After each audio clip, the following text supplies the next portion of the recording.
fellow citizens of America and the globe. First off, I want to say, ignore the fact that I look like Jesse Ventura. We have just endured World War III in the Middle East, but I have the solution. I'm going to bring peace to the world. The economic collapse that just occurred beginning in Europe that spread to America and then the rest of the globe, I have answers for that too.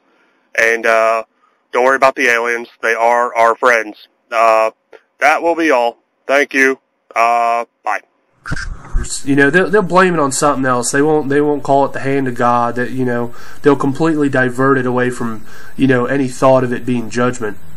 And he'll say things like, you know, we just had this devastating World War III in the Middle East, but, you know, I have a solution. I'm going to bring peace. You know, I have all the answers, and you know, listen to me because I'm going to show you the way out of this hard time. You know, so I believe he's going to take over all that media to where he can directly speak to you know, everybody at once. So I'm not saying, you know, November 9th is that event, but, you know, perhaps a practice run for that event just to make sure that they have that capability, you know. I told you I was going to be a mile a minute. You know, you might have to Google some of this stuff. I might slap up some, you know, articles real quick. But, you know, if you're not up to speed on this stuff, you know, what are you doing? You know, the end times are here. You know, I believe the coming of Jesus Christ could even be this month. You know, I'm not telling you it's going to be on a certain date, but I am telling you we are in the season, most definitely. Another thing that I've discussed with my friend, once we get out of 2011, there's so many things that don't line up anymore. Like all this evidence that we have for the second coming, I believe, I'm not, you know, declaring it, I believe that the second coming will most likely be in 2018 for several reasons. You know, you've got this generation shall not pass till all things be fulfilled. You know, 2018 is 70 years away from 1948 when Israel became a nation, and I want to show you something on that later. Remind me somehow, like shoot thoughts at me to remind me. But there's the Jubilee year prophecy given by Rabbi Judah ben Samuel. You know, there was the Balfour Declaration in 1917. There was the Six-Day War in 1967. Those are, you know, both at 50-year intervals, and then the next 50-year interval is going to be, you know, 2017 going into 2018. You'll have to read up on that on your own time. I'll try and put a link below. But there's that. There's the lunar tetrads. There's a whole mountain of evidence for 2018. Psalm 118, I believe, matches 2018. You know, if you read that, you'll see how it talks about. You know, Jesus said to the Jewish people, "You will not see me again until you say, 'Blessed is he who comes in the name of the Lord.'" And Psalm 118 is talking about exactly that. You know, they're saying, "Blessed is he who comes in the name of the Lord." And there's so much else, you know, there also. You know, not only prophecies pointing to 2018, but also prophecies pointing to 2011. You know, we have things in current events now that they really look like they're about to fall apart. You know, it's like, how can we go into 2012 without, you know, the wheels coming off of this train? You know, the thing is just doing 1,000 miles an hour downhill and just, you know, rattling and shaking. You know, how much faster can we go without this thing blowing apart? You know, we've got all this turmoil in the Middle East. Libya and Egypt have both been uprooted. You know, I think that may even refer back to that prophecy in Daniel where it talks about, I think it's in Daniel, where it talks about the Antichrist, but it also talks about Libya, Egypt, and I believe Ethiopia, you know, being conquered, something like that. Now, Syria is also, you know, Syria has been under pressure to change their regime, to kick out Assad, you know, for the past several months. And Assad has actually said things like, you know, if America interferes, or, you know, if there's any kind of, like, you know, interference to throw Assad out of power, that he's going to start a regional war. And, you know, the way that that article that I saw said it, it really made it seem like, okay, if things get too intense, Syria is going to start a war with, you know, Israel to, you know, divert attention. And I think that's where Isaiah 17 really starts to make a lot of sense, the destruction of Damascus. Because Israel has said, you know, if you come against, Israel has said that if you come against, sorry, my phone's ringing.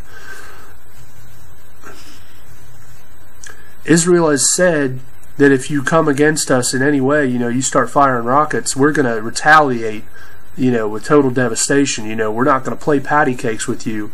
You know, if you come against us, we're going to you know, attack with a heavy hand, I think they've said. Another thing that I think is very interesting, the United Nations Security Council has voted in new members, and I think those new members are going to take their seats in 2011.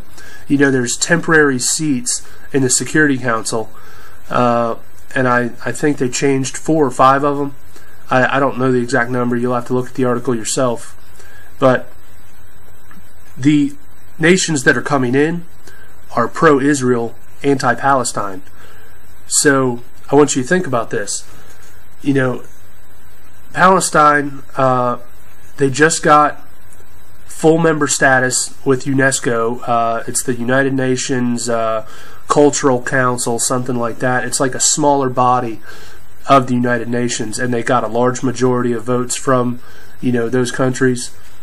And they've also said that they want to pursue membership in other, you know, United Nations smaller bodies. So that kind of validates their, you know, attempt to get a vote through the main body, right?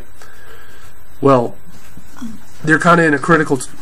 Sorry about these cats, but wow. They're in a critical time where if they don't take this thing to vote before say December or even January, they're completely going to miss this window of opportunity, because in January these new countries are going to come in and they're going to vote against Palestine. So you have to understand that we are now on the 2nd day of November.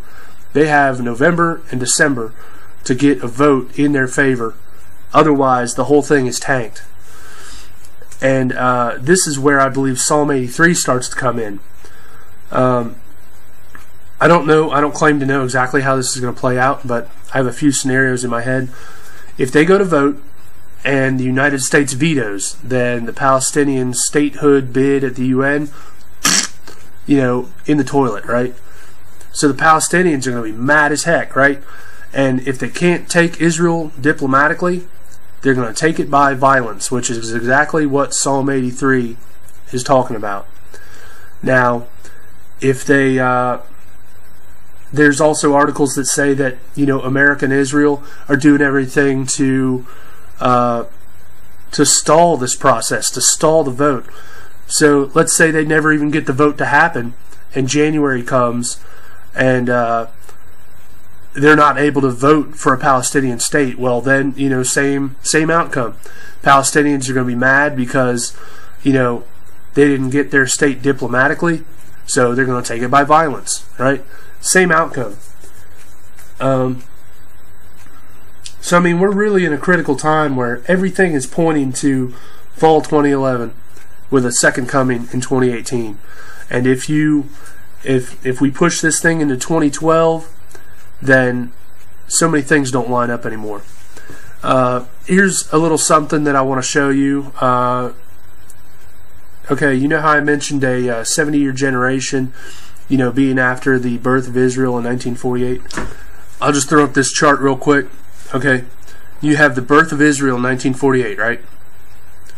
70 years later, I believe, could be the potential second coming of Jesus Christ, based on a generation that's given in Psalm 90:10. Now, what was the last significant event for Israel prior to their birth in 1948? their last significant event as a nation. It was 70 AD when the temple was destroyed and Israel went into captivity, right? So if you go from 70 AD to 2018, how many years do you have? Do you see how it's mirrored on both sides? I would say that's pretty significant, So if we go into 2012 or even further out, that pretty little pattern is all busted up. That doesn't work anymore. So, I think I've finally emptied my head. I think I've finally covered just about all the things that I wanted to throw at you. I know it was just coming at you fast and furious, but these are the things that are relevant right now.